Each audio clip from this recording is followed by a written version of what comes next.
Hi, I'm Mara Webster with In Creative Company, and I'm so excited today to be talking about the wonderful film Cinema Sabaya, which is Israel's official submission for the international film at the 95th Academy Awards this coming season. We are joined today by writer and director Orit Fouks Rotem, along with actors Joanna Said and Dana Ivgy. And Orit, I wanted to start with talking a little bit about the genesis of this film for you, because you had been teaching filmmaking workshops to groups of women. And so when you were writing the script, in terms of coming up with the individual characters, but also what it looks like to have this group of women in this space sharing their lives from outside with one another, I was interested in how that informed a lot of the details in the script for you as you started writing it. Yes, so the film is based on my own experience as an instructor in those kind of groups, and during the groups that I did, I added, like, I wrote stories of women that I met and that influenced me and that touches me, and I just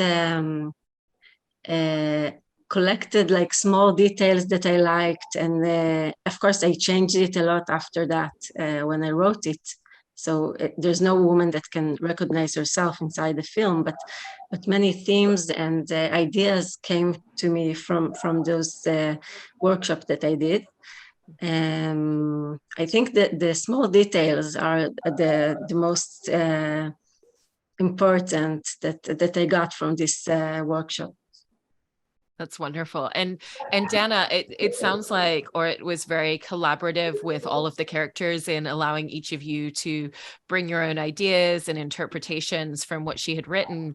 And so what did that development of character look like for you in looking at what she had written on the page, but also details that you wanted to bring into her when you were shaping her? Well, a lot of people actually, when they watch the film, sometimes they think it's a documentary. Actually, 50% of the people. And so the first question that we always get is what's improvised and what's real and so we always say, like, it's the script was kind of the skeleton that this whole thing was built upon, and it's like the script is always there. Like a lot of it was, but we could always add, and it was very important for Orit to give us the freedom to react. I think that was the most important thing, that we're not acting at all. We're not thinking about, I don't know, things we want to do in the character or stuff like that. It's more important that we react to what's really happening. And there was a lot of things that she did for us to have this kind of genuine reactions. Like we always watched the exercise for the first time when we were filming. So all the responses to, we didn't see them before. We didn't know what they're going to be. And we really reacted, and there was always really a conversation, and we had like 20-minute long takes sometimes. And at some point, I think that we also felt it's a documentary, because there were two cameras and they were far away from us, and we could really focus on really what's happening and on our kind of group. And so there's a lot of things that came in through that process, that weren't planned or that weren't scripted. That's amazing. And with that being said, Joanna, what were some of the spaces from what Dana was describing about really being able to bring your own input into the character, really having this very naturalistic feel in the way that you filmed it, that really helped you in finding your character as well? So at the beginning, there were actually another character that had a very few lines when I met Orit. And when we started to talk, and she understood that I had an interesting life and an interesting story that I'd like to give to the character, so she decided to fuse two into one. And we actually gave her a special backstory, and always talked about how can we give hints from her backstory without actually feeding the audience with a spoon, like, oh, this is the message, but to always keep, just like in reality, no one wants to reveal everything, but we do want to expose our feelings, our struggles, what we're going through. So we knew that there were points, like the point of the clash, I would call it. We knew there would be something, we just didn't know how it's gonna go, how it's gonna develop. Like Dana said, there were points where we knew we would have to start with certain text and to see from there where it can go. So we had a few takes that wouldn't take me there until I also had this freedom to collaborate with the actress in front of me, which was Leora Levy, and to bring this into something real. So I would tell her, like, okay, don't be scared, just push me to the edge. Let me react to you in an honest way. Don't expect me to just come up with my part. And she held some surprise from me because I didn't know what she was gonna do. No spoiler, but I didn't know, I wasn't supposed to push her to fall. She wasn't supposed to fall. That was her idea, apparently. So she pushed herself and I freaked out because I thought I'd hurt her. And so we had this all the time, like these surprises from here and there in each scene. Like Dana said, also the videos, all the reactions of us as a group sitting around were genuine, and I always just didn't know if that was a part of the actress life or the character.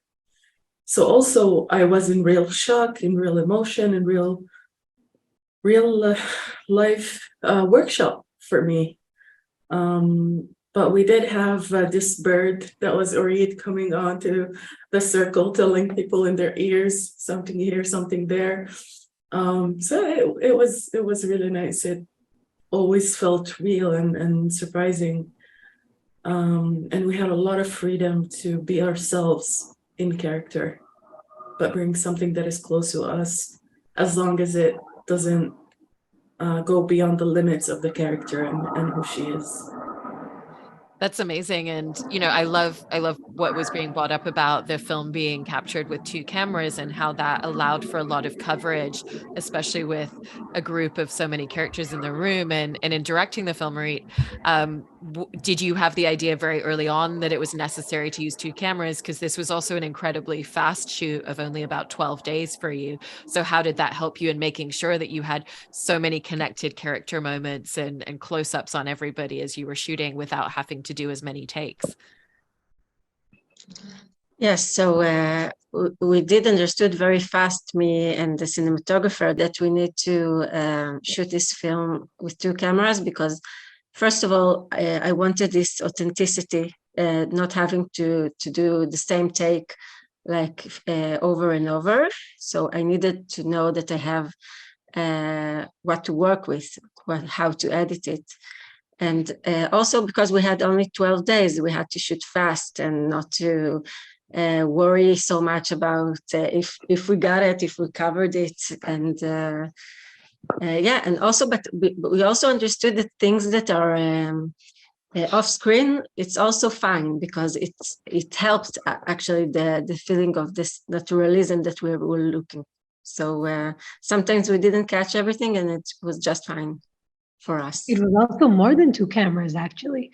It was also my camera and we had 3 the other cameras. characters, and we had more. Like we sometimes when they shot the scene, so they really shot, you know, in this scene where they're playing kind of this role playing. Yeah. So they're really filming it. And I think you used it, right? Some of it. Of course, yeah. Yeah, so sometimes it was like 1, 2, 3, 4, 5 cameras at the time. Yeah. So also our editor is a really amazing editor, and she does a lot of documentaries as well. So I think that she got all this material and kind of treated it as well like a documentary while she was editing, because it was only 12 days, but there was like a bunch of, like a lot of materials to work with.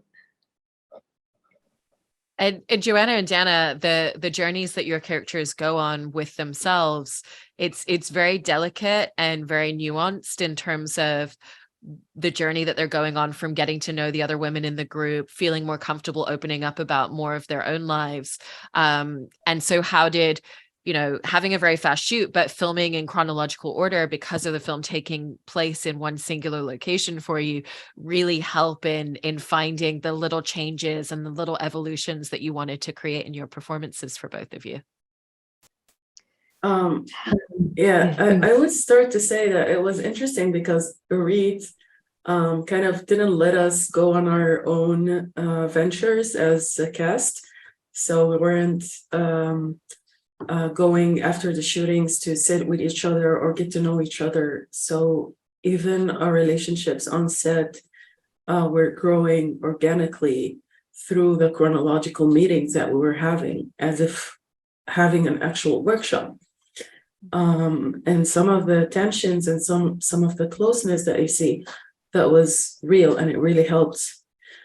For my character, I felt I was going through some resistance myself at the time, going through something personal that I wasn't ready to reveal and talk about, and then having to grow with this character day by day, and to see her relationships with people around her, and to see like coming onto that scene where there's this exposure, and I had to also have a process, and it was a lot of real moments of depression, real moments of resistance, just not wanting to be surrounded by people and not want, because I was going through something myself.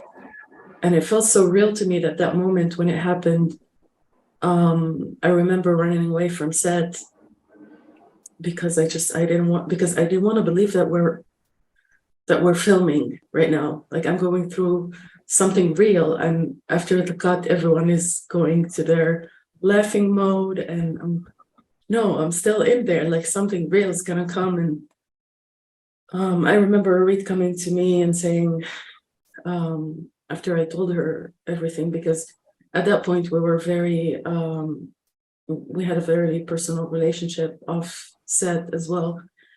And she told me something that it always touches me, because I never expected it to be like that on set. But she said, okay, we have to see, and it's very difficult. If it's difficult for you to do today, we can postpone it to next week. If you feel that it's not right for you, we can cancel it. You are much more important than this film. And I know at that moment that what I was going through was not only respected, but taken very seriously. And I'm not just there to portray a situation, but I'm being myself, as authentic as can be. And that gave me the freedom to just get it all out. And I know from the other actresses that afterwards they told me that, where it came out and like told them, okay guys, we have a very difficult scene coming, so I need you to respect and kind of remain in that status of something is happening in the group, and it's deep, and yeah, it was a very, very long process for me. But at that moment, I felt like I'm in a real therapeutic group or workshop, and I kind of used it. I used the filming for my own process, and it really helped me to get there. And after that scene, I think everything changed for me. Also, my relationships with everyone. It's just, I'm like, okay, that part of me is done. You guys know me now. We can go forward. And yeah, I think these relationships between us have remained and only grew over the 3 years since the filming of the movie because of this base that we had together on set. That's amazing. And for you, Dana? First of all, for me, I think for every actor, probably filming in chronological order is like everyone's dream, right? Because you don't have to like go back and forward in your head and say, oh, I did that and now I'm feeling that. You just know because you already did it and you're there. So for me, it was the easiest and funnest too, because, you know, I have a real environment of something that's really happening. The camera is not too close to me, so I'm not so self-conscious.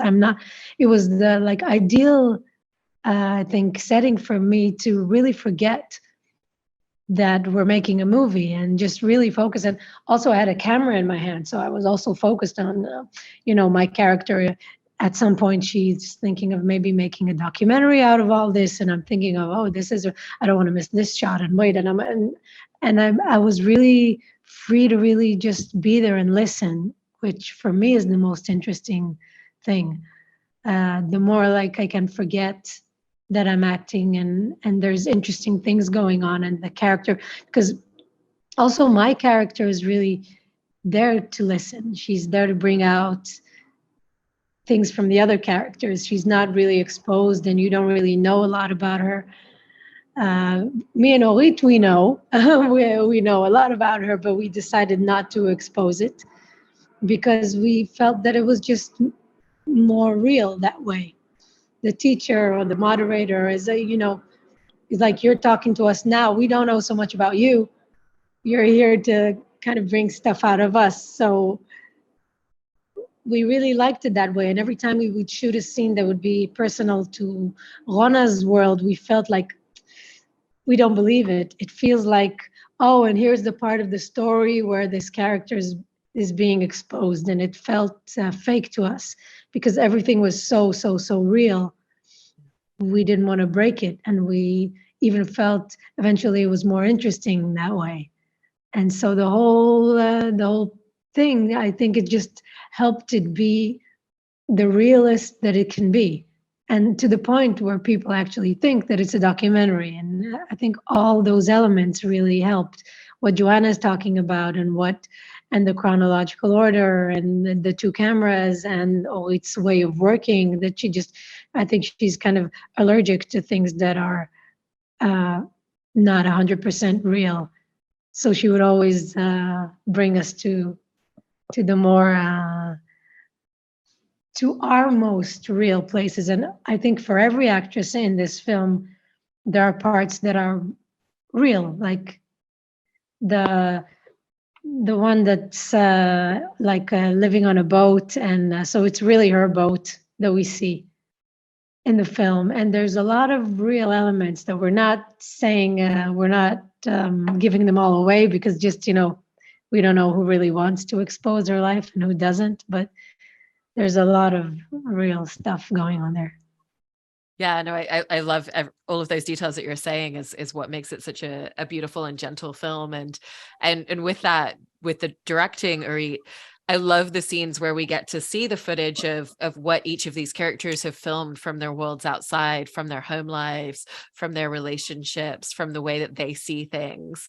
And so how did you come up with, as you were writing these characters, what do I think they would film? What would they want to share? And then even when you were directing those scenes, just the idea of how am I going to film it? Because as you know from teaching workshops, the first time you place a camera in someone's hand, the lighting isn't perfect. The zooms are very fast because they haven't figured out, how to do it very gently yet. And I loved the realism of that. And so how did you come up with what you wanted each character to show and then how you wanted them to in turn film it? Because it's different styles and shots and angles for each of them. So it's different from in every case, but sometimes I just ask them. For instance, Yulia Tagil, who plays Yelena. So she really shot in her mother's house with her daughters because she lived there at the time. So this part is real.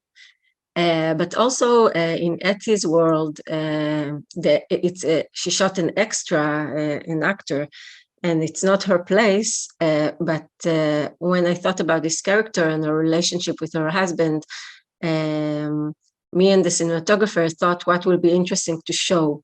And we thought at the beginning, I thought maybe just he sits quietly, he's depressed, and then we thought, no, we need something in movement, but also night. So we thought about the car, and he's washing the car. So, but the actor herself, Orit Samuel, she shot it because I wanted the true feeling of this amateur shooting, and also that she feel it's hers. So even though it's not her life, she was the one with the camera.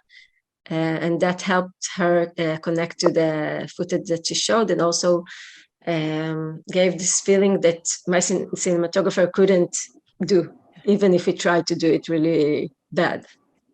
Something that you can do. I also love the scene where they're all in the workshop and they're filming, in essence, their version of a music video with one of the women who is singing. And, you have the very raw element of, we're using a shopping trolley instead of a dolly, to very slowly zoom in. And, we see everybody standing at the side, ready to turn the fans on and ready to throw confetti in. And so just wanted to ask a little bit about some of the elements that went into filming that, because that in essence is a crew filming an imaginary crew within the story of a film. So there's actually a lot at play in how that comes together on screen. The shopping cart is something that I know from my student life. When we didn't have the money for a decent dolly, and I thought it's nice to have. Like it's something that you can relate fast, and it's funny. And about the video clip, I just I looked for a song for a long time, which song I would choose, and I wanted something with dreams and that it will be a hit. And then I found this song through a friend, which is Arab, and he told me about this old song in an Egyptian film, and we did a cover to it. And the first thing that came to my mind was this. The air in her hair and the dolly, like it's the classic and obvious things to do, but you can see in the film that they're really playing with it, and it was a very funny moment also in the shooting for all of us. And it's the magic of cinema, this hair and this movement. And also Amal Murkus, which is amazing. They did a really amazing cover to this song, which is originally sang by a man and very differently. I love it. Well, it's such a beautiful film, and I love the way that you've all told this story. And I think the fact that people think it's a documentary is such a huge compliment to both the filmmaking and to your performances. So really appreciate the three of you talking about this. Thank you so much. Thank you. You.